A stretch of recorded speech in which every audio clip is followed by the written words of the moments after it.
Hello students, आज हम बहुत ही फेमस नॉवेल वुदरिंग हाइट्स की समरी को देखेंगे। वुदरिंग हाइट्स 1847 की नॉवेल है जो एमिली ब्रॉन्ट ने एलिस बेल नाम से प्रकाशित की थी। वो इसीलिए क्योंकि उस टाइम पे औरतों को नॉवेल्स लिखना अच्छा नहीं समझा जाता था। तो चलिए वुदरिंग हाइट्स के सबसे पहले हम लोग कैरेक्टर्स देख लेते हैं। सबसे पहला जो मेन कैरेक्टर है यहाँ पर वो है हीथक्लिफ का, जो कि एक फाउंडलिंग है। फाउंडलिंग का क्या मतलब होता है? फाउंडलिंग एक ऐसा बच्चा होता है जिसको उसके माँ बाप ने छोड़ दिया होता है। तो हीथक्लिफ एक ऐसा बच्चा है जिसको उसके माँ बाप ने छोड़ दिया है। उसे लिवरपूल से मिस्टर अर्नशॉ लेकर आते हैं वुदरिंग हाइट्स में और अपने साथ रख लेते हैं। तो कह सकते हैं एक तरीके से उनका ये अडॉप्टेड बेटा होता है। ये प्रोटैगनिस्ट है, मेन कैरेक्टर है और वो एक बायरॉनिक हीरो है। बायरॉनिक हीरो का क्या मतलब होता है? बायरॉनिक हीरो का मतलब होता है एक ऐसा हीरो जो कि एक एंटी हीरो की तरह है, जो मूडी है और दूसरों को हर्ट करने में उसे ज़रा भी हिचकिचाहट नहीं महसूस होती। इस तरह का हीरो होता है हीथक्लिफ। नेक्स्ट जो कैरेक्टर है हीरोइन कैथरीन अर्नशॉ, जो कि मिस्टर अर्नशॉ की डॉटर है, बेटी है। हेनली अर्नशॉ मिस्टर अर्नशॉ का बेटा है। मिस्टर अर्नशॉ जो वुदरिंग हाइट में रहते हैं, फार्मर है, उनका बेटा है हेनली अर्नशॉ। नेक्स्ट जो कैरेक्टर है वो है एडगर लिंटन। एडगर लिंटन अपनी बहन इजाबेला लिंटन के साथ थ्रश क्रॉस ग्रेंज नाम की एक घर में रहता था और ये थ्रश क्रॉस ग्रेंज 4 माइल्स कुछ ही दूरी पे था वुदरिंग हाइट से। तो Edgar Linton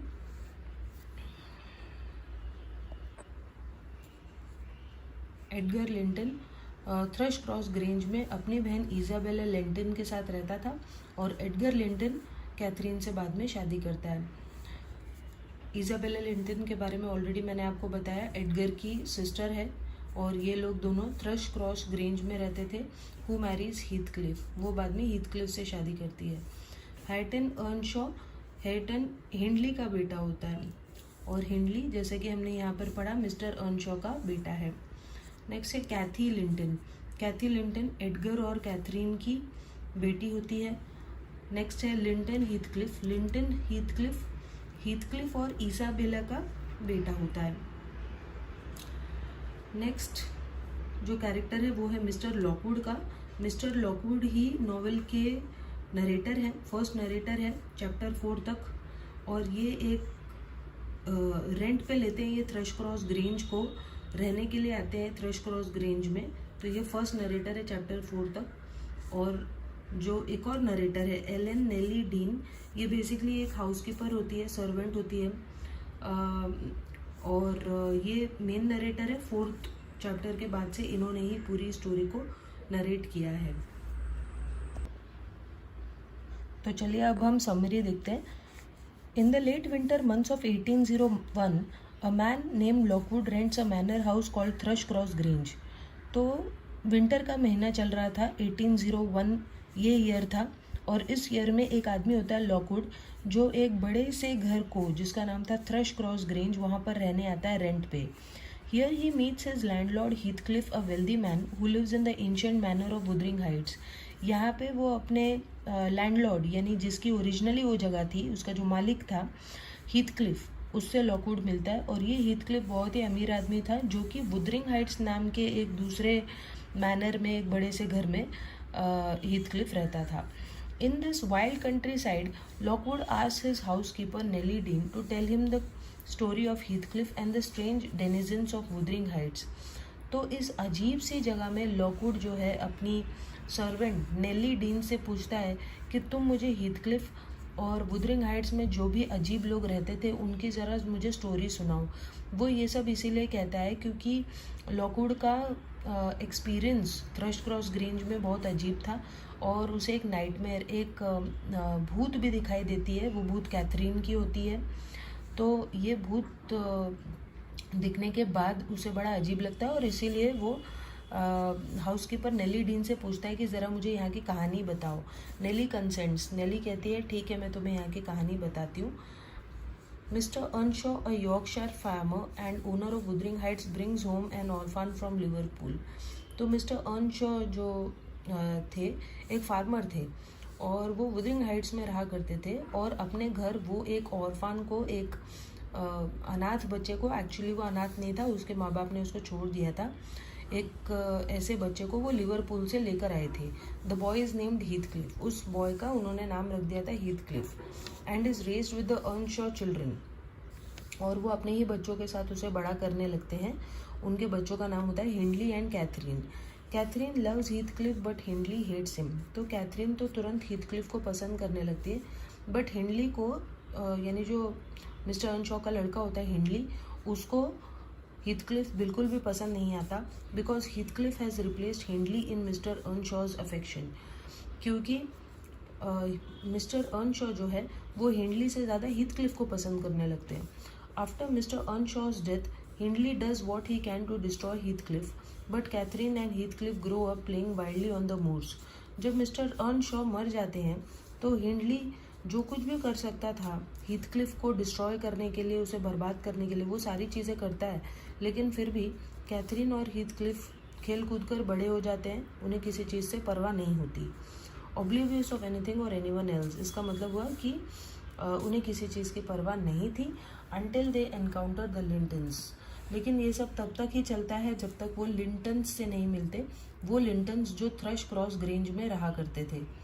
Edgar and Isabella Linton live at Thrushcross Grange. तो एडगर और उसकी बहन Isabella Linton Thrushcross Grange में रहते थे and are the complete opposite of Heathcliff and Catherine. और वो एकदम हीथक्लिफ और कैथरीन से ऑपोजिट अलग ही लोग थे और उन्हें अपने पैसे वैसे का बहुत ज़्यादा घमंड था। The Lintons welcome Catherine into their home but shun Heathcliff. तो जो लिंटन्स होते हैं वो कैथरीन को तो अपने घर में लेते हैं, लेकिन हीथक्लिफ को भगा देते हैं। Treated as an outsider once again, Heathcliff begins to think about revenge. तो फिर से हीथक्लिफ के साथ ऐसा बुरा बर्ताव होता है। पहले ही उसके घर में हिंडली उसके साथ बुरा बर्ताव कर रहा था और अब एडगर और उसकी बहन इजाबेला भी उसके साथ बुरा कर रहे थे, और इसी वजह से हीथक्लिफ सोचने लगता है कि किस तरीके से इन लोगों से बदला लिया जाए। Catherine at first splits her time between Heathcliff and Edgar, but soon she spends more time with Edgar which makes Heathcliff jealous.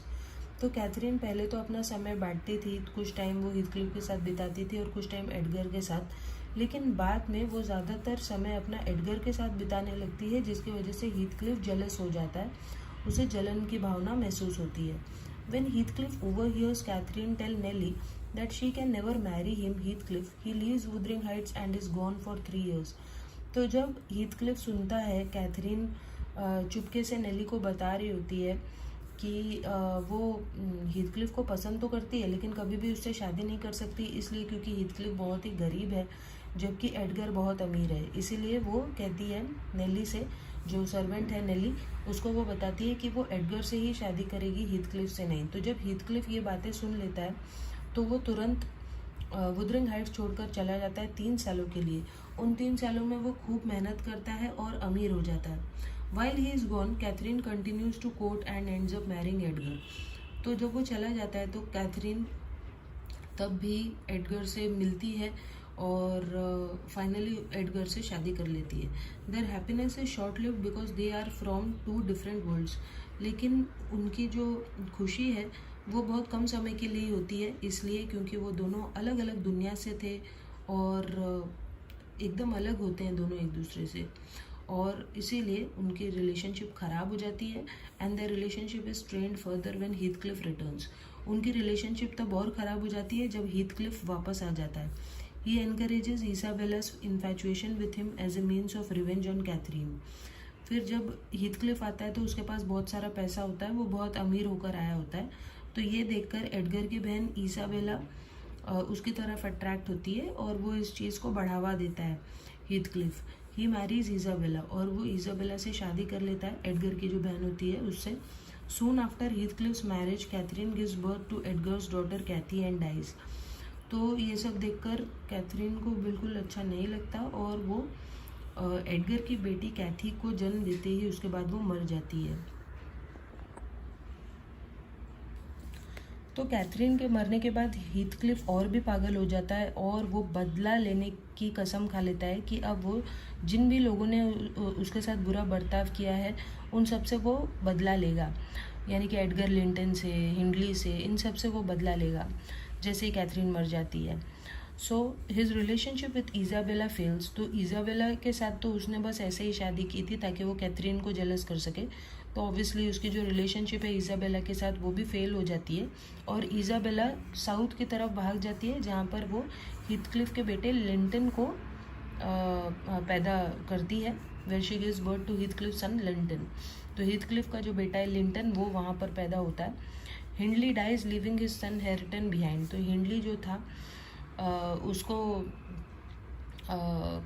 जो हीथक्लिफ है हिंडली को बर्बाद कर देता है। हिंडली के पास वैसे भी कोई पैसे नहीं बचे हुए थे और उसको और ज़्यादा लोन दे देकर हीथक्लिफ उसे भी बर्बाद कर देता है। फाइनली हिंडली मर जाता है और उसका बेटा हैरिटन बच जाता है।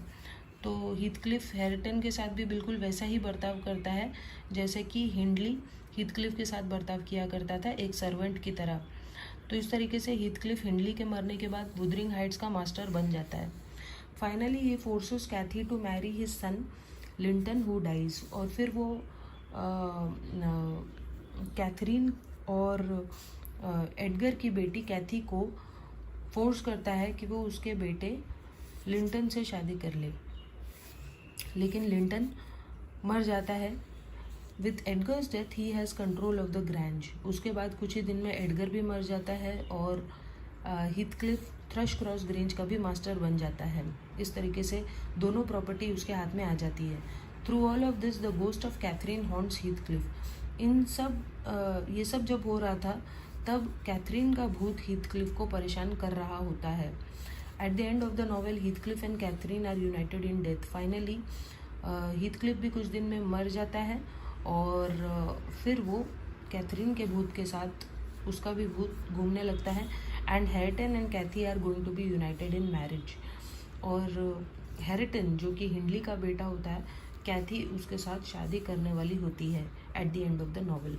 और अब यहाँ पर मैंने सारे रिलेशनशिप्स को लिख दिया है, आप यहाँ पे देख सकते हैं। हीथक्लिफ इज़ाबेला के साथ शादी करता है, उसका बेटा होता है लिंटन। कैथरीन एडगर से शादी करती है, उनकी बेटी होती है कैथी, डॉटर होती है। कैथी पहले लिंटन से शादी करने वाली होती है, लिंटन मर जाता है तो लास्ट में वो हैरिटन से शादी करने वाली होती है। तो ये थी बहुत ही इंटरेस्टिंग नॉवेल वुदरिंग हाइट्स और उसकी समरी एक्सप्लेनेशन। आई होप आपको सब कुछ समझ में आया हो और अगर आपको इसमें कोई डाउट है तो आप कमेंट करके पूछ सकते हैं। सो मिलते हैं नेक्स्ट वीडियो में, तब तक के लिए बाय।